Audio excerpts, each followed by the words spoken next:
Ağlama duvarı ya da Müslümanların deyimiyle Burak duvarı, sadece Kudüs'ün değil, tüm dünyanın tarihine tanıklık eden bir yapıdır.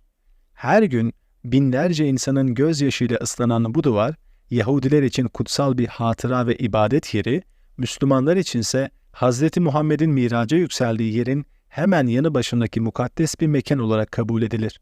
Bu duvarın öyküsü, tarihin derinliklerine uzanır. Babil sürgününden itibaren Yahudi halkının yaşadığı zorlukların ve umutların simgesidir. Bu videoda Yahudilerin Babil sürgünüyle başlayan dramatik yolculuğuna ve bu yolculuğun sembolü haline gelen ağlama duvarının tarihi önemine yakından bakacağız. Hazırsanız geçmişin izlerini takip ederek bu mistik ve bir o kadar da hüzünlü hikayeyi birlikte keşfedelim.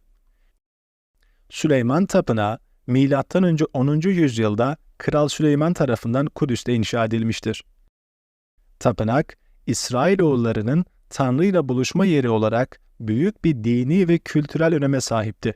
İnşaatı, Kral Süleyman'ın hükümdarlığının 4. yılında başlamış ve 7 yıl sürmüştür.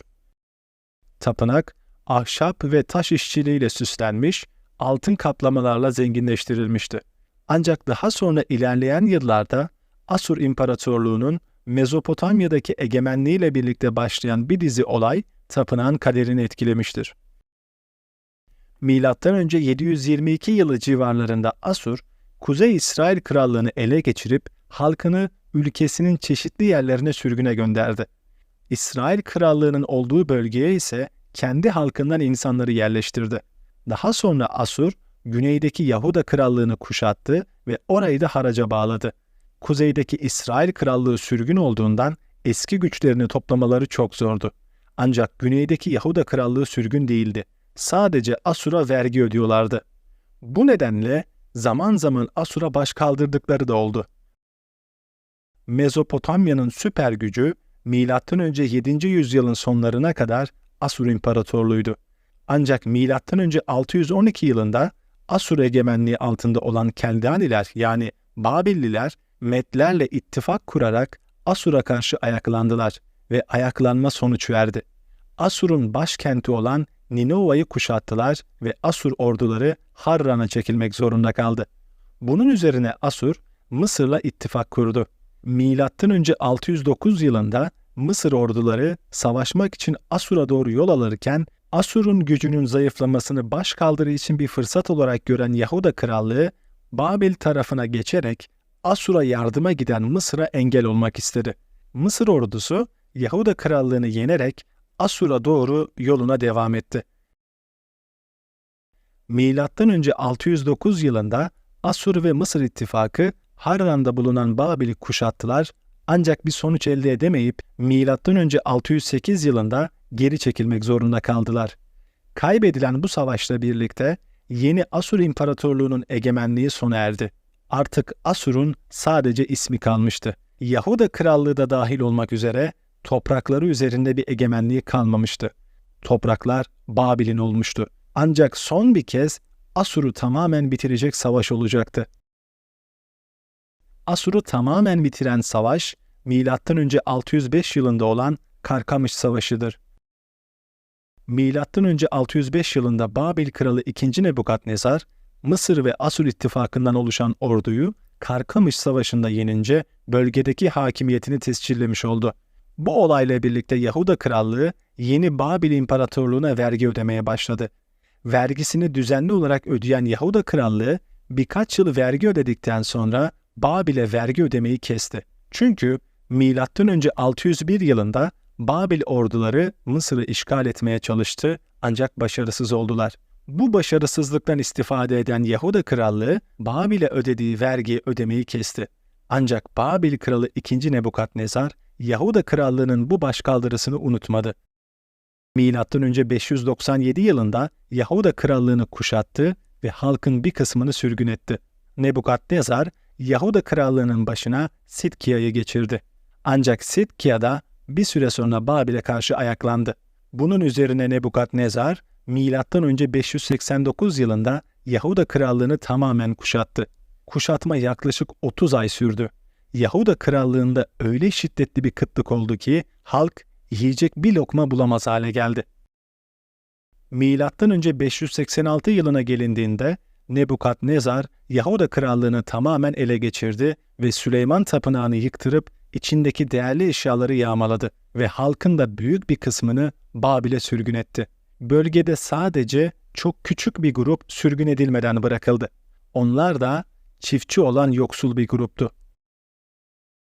Halkının büyük çoğunluğu parça parça sürgün edilmiş olan Yahudiler, Babil'de yaşarken kendi dinlerini ve kültürlerini korumak için büyük çaba sarf ettiler.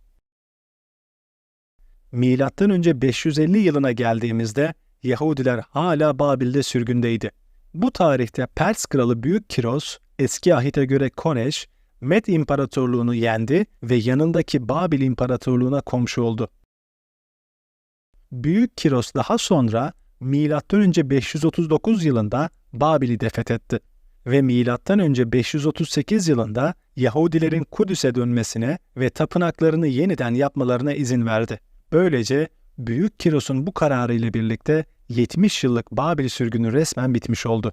Ancak Büyük Kiros, sürgündekilerin dönmelerine izin verdiğinde bütün Yahudiler aynı anda dönmediler, parça parça döndüler. Nasıl ki sürgün bütün halkın tek seferde Babil'e sürülmesiyle başlamayıp parça parça olduysa, aynı şekilde sürgünün bitişi de tek seferde değil, parça parça oldu.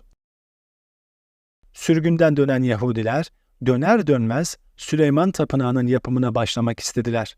Ancak çevreden gelen çeşitli engellemelerden dolayı tapınağın yapımı M.Ö. 516 yılında ancak tamamlanabildi. Bu tarihte Pers kralı 1. Darius hüküm sürüyordu ve Darius'un hükümdarlığının 6. yılında yani M.Ö. 516 yılında tapınağın yapımı tamamlandı. Bu yapı 2. tapınak olarak bilinmektedir. 2. tapınak, ilk tapınak kadar görkemli olmasa da Yahudi halkı için büyük bir anlam taşıyordu. Bu dönemde Yahudiler tapınak etrafında toplandı ve dini ibadetlerini sürdürdü. Yahudiler yüzlerce yıl bu tapınağı kullandılar. Ancak zamanla 2. tapınakta çeşitli tahrifatlar oluştu. M.Ö. 20 yılı civarında Roma İmparatorluğu adına Yahudiye kralı olan Büyük Herodes zamanında Süleyman Tapınağı'na bakım yapıldı ve tapınağın alanı genişletildi. Çevresine yüksek duvarlar yapıldı. Ancak 2. tapınakta Roma generali Titus tarafından milattan sonra 70 yılında yıkılmıştır. Titus daha sonraki yıllarda babasının ölümünden sonra Roma imparatoru oldu. Ancak general olduğu sıralarda yapmış olduğu yıkım Yahudiler için başka büyük bir trajedi olmuştur. Bu yıkımdan sonra Süleyman Tapınağı bir daha kurulamadı. Geriye sadece Herodes zamanında yapılan duvarlardan bir parça kaldı. Yani ağlama duvarı dediğimiz kısım. Bugün ayakta kalan ağlama duvarı, Büyük Herodes'in 2. tapınak için yaptırdığı genişletme çalışmalarında yapılan Batı duvarının bir parçasıdır. Bu yüzden bir diğer adı Batı duvarıdır. Bu duvar, Yahudiler için büyük bir dini ve tarihi öneme sahiptir. Dua etmek ve anmak için dünyanın dört bir yanından gelen ziyaretçileri kendine çekmektedir. Duvar aynı zamanda tarih boyunca yaşanan acıların ve umutların sembolüdür. Ayrıca bu duvarın Müslümanlar için de önemi büyüktür. Anlatılanlara göre Hz. Muhammed Miraca yükseldiği gece atı Burak'ı bu duvara bağlamıştır. Bu yüzden ağlama duvarına Müslümanlar Burak duvarı derler. Bugün Süleyman Tapınağı'nın sadece bir parçası ayakta kalmış olabilir. Ancak bu parça tarihin ve inancın ne kadar güçlü olabileceğini bize hatırlatıyor. Çünkü bu duvar yaşanmış bir tarihin tanığıdır. Ağlama duvarı sadece taşlardan oluşan bir yapı değil, insanlığın trajedilerden doğan umutlarının bir sembolüdür. Bu videoda tarih boyunca Süleyman Tapınağı'nın neden bu kadar önemli olduğunu ve yıkılışlarının arkasındaki siyasi ve dini nedenleri keşfettik. Tapınaktan geriye kalan ağlama duvarının inancın ve umudun sembolü olarak nasıl ayakta kaldığını gördük.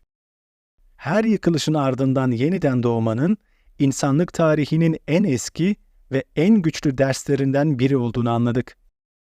Şimdi bu dersi kendi hayatımıza nasıl uygulayabileceğimizi düşünmenin zamanı. Bir başka videoda görüşmek üzere.